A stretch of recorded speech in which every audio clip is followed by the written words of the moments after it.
Rusia dipastikan akan menang dalam invasinya ke Ukraina.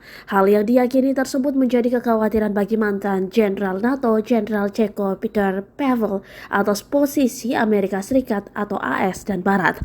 Ia pun memberikan peringatan pada Amerika Serikat dan Barat untuk bisa mengirim lebih banyak senjata ke Ukraina sebagai bentuk pertahanan diri. Ia begitu yakin Rusia akan dapat menduduki negara-negara Baltik dalam waktu 2 hari, menyebabkan resonansi besar pada saat itu.